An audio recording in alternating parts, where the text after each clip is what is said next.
L'exemple de l'Holocauste offert par Saül, rapporté dans 1 Samuel 13, 8, 14, peut nous servir d'avertissement.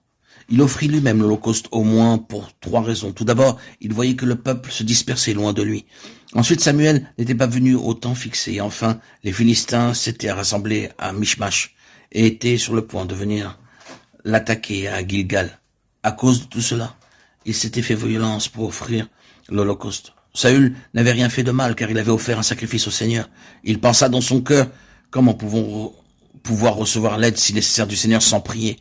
Il en conclut que s'il priait davantage, il s'attirerait les faveurs de Dieu. S'il accomplissait un peu plus de son service envers le Seigneur, il recevrait la puissance pour délivrer son peuple de la main des ennemis. Saül a dû être bien surpris lorsque Samuel lui déclara « Tu as agi en insensé. Tu n'as pas observé le commandement que l'Éternel, ton Dieu, t'avait ordonné.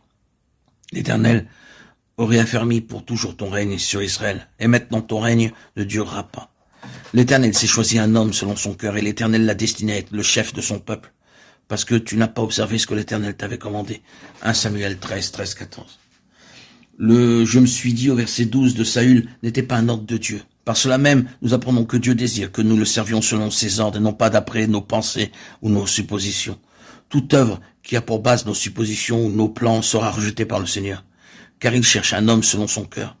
Il apprécie beaucoup plus notre obéissance que ce que nous faisons. Écouter sa parole vaut mieux que la graisse des béliers. 1 Samuel 15, 22. Chaque serviteur de Dieu doit se souvenir de cela. Trop souvent, nous nous hâtons pour faire les choses comme le fit Saül. Nous avons du mal à croire que Dieu n'est jamais en retard. Nous ne sommes pas capables d'attendre son heure. Nous ne voyons que notre besoin, les circonstances, et nous négligeons d'attendre l'heure de Dieu. C'est ainsi que nous faisons ce que le Seigneur ne nous a pas ordonné. Nous savons que Saül fut rejeté par Dieu, parce qu'il avait été trop zélé, trop impatient d'offrir le sacrifice et trop hâtif dans la prière. Les raisons qui l'ont poussé à agir étaient nombreuses et variées. Toutefois, Dieu, pendant ce temps-là, avait trouvé un homme selon son cœur, et il l'avait désigné comme roi sur son peuple. L'homme que le Seigneur désire n'est pas quelqu'un d'irréfléchi, d'empressé, au point de ne pas savoir attendre.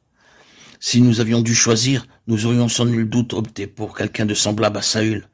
N'était-il pas un homme hors de l'ordinaire? Il dépassait de la tête tout le peuple. Cependant, Dieu ne cherchait pas un homme hors du commun, mais un homme selon son propre cœur. Le but de notre service pour le Seigneur ne doit pas être le désir de faire de grandes choses pour notre satisfaction et celle des autres, mais pour que le cœur de Dieu soit touché et qu'il soit satisfait.